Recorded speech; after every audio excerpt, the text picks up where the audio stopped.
আসসালামু আলাইকুম সুপ্রিয় দর্শক, শুভেচ্ছা জানবেন। রাশিয়া ইউক্রেন যুদ্ধ বন্ধ করার জন্য ইউক্রেনের সঙ্গে যুক্তরাষ্ট্রের সমঝোতার খুব কাছাকাছি চলে আসা গেছে বলে বলেছেন মার্কিন president Donald Trump.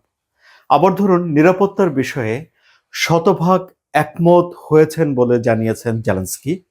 Donald Trump যদিও বলেছেন যে এ বিষয়ে ৯৫% সমাধান হয়েছে, ঐক্যমত্য হয়েছে।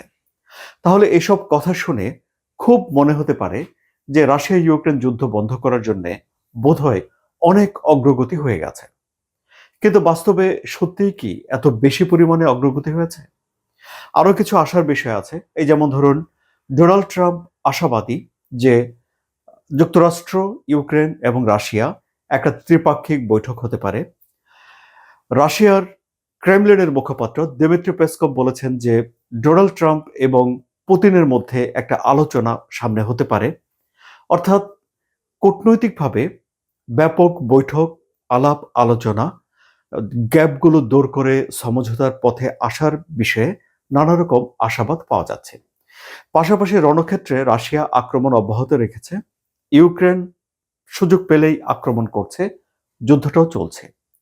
কিন্তু যেই আলাপ আলোচনাগুলো হচ্ছে, সেই আলাপ আলোচনা করে একটা সমাধানে পৌঁছানোর জন্যে ঠিক কতটুকু এগোনো গেল, চলুন এই বিষয়টি আমরা খতিয়ে দেখি।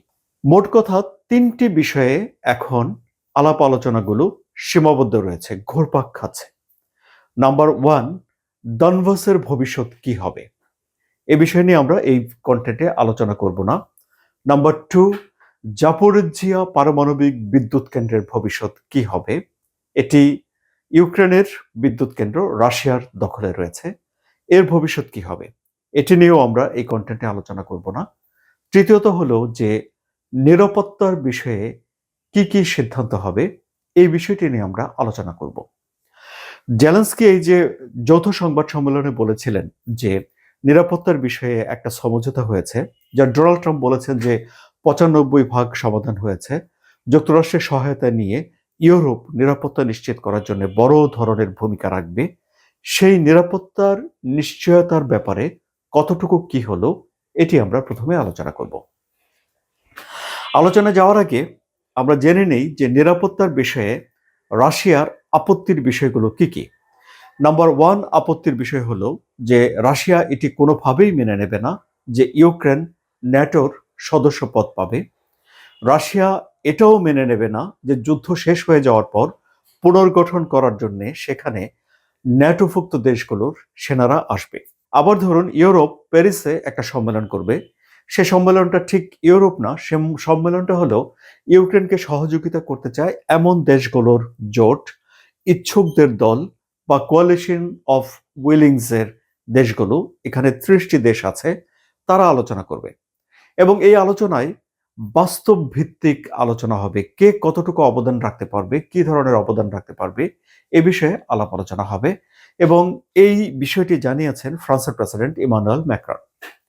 তাহলে দেখা যাচ্ছে যে ইউরোপের বা এই যে নতুন যে জোট, তাদের একটা আগ্রহ আছে ইউক্রেনকে সহযোগিতা করার। এখন এই দেশগুলোর অনেকে আবার ন্যাটোর মেম্বার।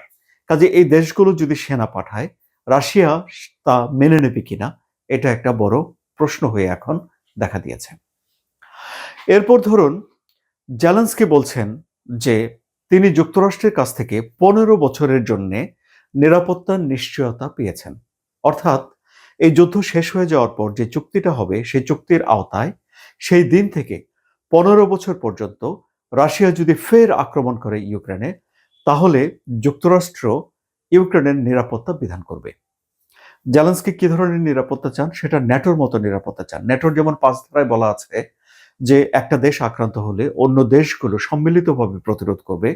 ইউক্রেনকে যদি আবারও ঘুরে ফিরে রাশিয়া আক্রমণ করে, তাহলে যুক্তরাষ্ট্র নিজের উপরে আক্রমণ হয়েছে এমনটি মনে করে একটা সম্মিলিত প্রতিরোধ গড়ে তুলবে। এরকম একটা নিরাপত্তার নিশ্চয়তা চায় জেলেনস্কি। এবং যুক্তরাষ্ট্র বলেছে যে নিরাপত্তা ইউক্রেনকে দেবে, কিন্তু সেটি দেবে ১৫ বছরের জন্য। কিন্তু জেলেনস্কি এখন বলছেন যে তিনি আসলে আরেকটু বেশি সময়ের জন্য চান। সেটি ৩০ বছর, ৪০ বছর কিংবা ৫০ বছরের জন্য কেন নয়? তাহলে দেখা যাচ্ছে জেলেনস্কির আশা হলো ৫০ বছরের জন্য যুক্তরাষ্ট্র একটা নিরাপত্তার নিশ্চয়তা দেবে যে আগামী 50 বছরের মধ্যে রাশিয়া ইউক্রেনকে আবারও আক্রমণ করবে না। যদি করে তাহলে যুক্তরাষ্ট্র দেখে নেবে বা যুক্তরাষ্ট্র ইউক্রেন সম্মিলিতভাবে একটা প্রতিরোধ গড়ে তুলবে।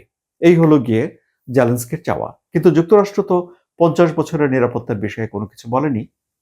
আবার ধরুন জেলেনস্কি বলছে যে এই যে নিরাপত্তার যে নিশ্চয়তা, সেই নিরাপত্তার নিশ্চয়তা যুক্তরাষ্ট্রকে দিতে হবে তার দেশের পার্লামেন্টে সই করে দিয়ে, মানে পার্লামেন্টে পাশ করতে হবে।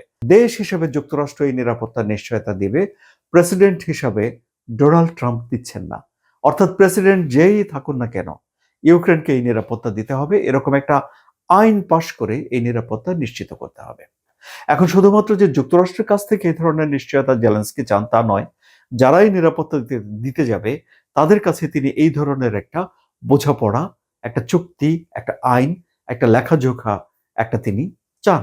এখন এই তো গেল যে যাদের কাছ থেকে তিনি নিরাপত্তা পাবেন তাদের দেশের কাছ থেকে তিনি কি চান সে বিষয়ে জেলেনস্কির মনোভাব। তার নিজের দেশে জেলেনস্কি কি করবেন? নিজের দেশে জেলেনস্কি তার দেশের পার্লামেন্টে এই নিরাপত্তার প্রস্তাবটি পাশ করবেন, অথবা তিনি একটা গণভোট করতে চান। গণভোটের দিকেই জোর বেশি। আবার গণভোট যদি করতে হয় তাহলে 60 দিনের জন্য একটা যুদ্ধবিরতির দরকার পড়বে জেলেনস্কির। অর্থাৎ 60 দিন রাশিয়া কোনো রকম আক্রমণ করতে পারবে না ইউক্রেনকে, এবং 60 দিনের জন্য সেখানে যুদ্ধ বন্ধ থাকবে, এবং এই 60 দিনে একটা গণভোটের প্রস্তুতি চলতে থাকবে এবং জনগণের মতামত নেওয়া হবে, এবং এই যে দনবাসের ভবিষ্যৎ কি হবে সেটিও সেই গণভোটের ভিতরে থাকতে পারে। কিন্তু এখন কথা হলো রাশিয়া এই 60 দিনের জন্য যুদ্ধবিরতিতে সম্মত হবে কি না। বলা হচ্ছে যে বিভিন্ন সময় রাশিয়ার সঙ্গে যেসব আলাপ আলোচনাগুলো হচ্ছে সেখানে এই প্রসঙ্গটি উঠছে, কিন্তু রাশিয়া কোনোভাবেই এই যুদ্ধবিরতিতে সম্মত নয়। রাশিয়া বরং বলে যে তারা স্থায়ীভাবে শান্তির জন্য একেবারেই যুদ্ধটা বন্ধ করে দিতে চায়, কিন্তু যুদ্ধবিরতি যদি করা হয় তাহলে যে কেউ আবার এই যুদ্ধবিরতি ভেঙে ফেলতে পারে। মানে ওই যে প্রতিশ্রুতি দেয় মানুষ, প্রতিশ্রুতি ভেঙে হাঁফ ছেড়ে বাঁচার জন্যে, শেষের কবিতাতে যেই লাইনগুলো ছিল না, ওরকম আর কি, যে যুদ্ধবিরতি করাই হয় যুদ্ধবিরতি ভেঙে আবারও যুদ্ধে ঝাঁপিয়ে পড়ার জন্য। সুতরাং রাশিয়া এই যুদ্ধবিরতির জন্য রাজি নয়। তাহলে সবকিছু যদি ঠিকঠাক হয়েও আসে, কিন্তু তারপরেও একটা গণভোট অনুষ্ঠান করা জেলেনস্কির জন্য যথেষ্ট দুরূহ ব্যাপার। তাহলে কি যেই আশাবাদ এবং যে বাস্তবতা সেগুলো কি মিলছে? আপনাদের কি মত? সুপ্রিয় দর্শক, আপনাদের মতামত কমেন্টে জানান। আলোচনা যদি ভালো লাগে তাহলে সাবস্ক্রাইব করে এই চ্যানেলের সঙ্গে থাকুন। ধন্যবাদ সবাইকে।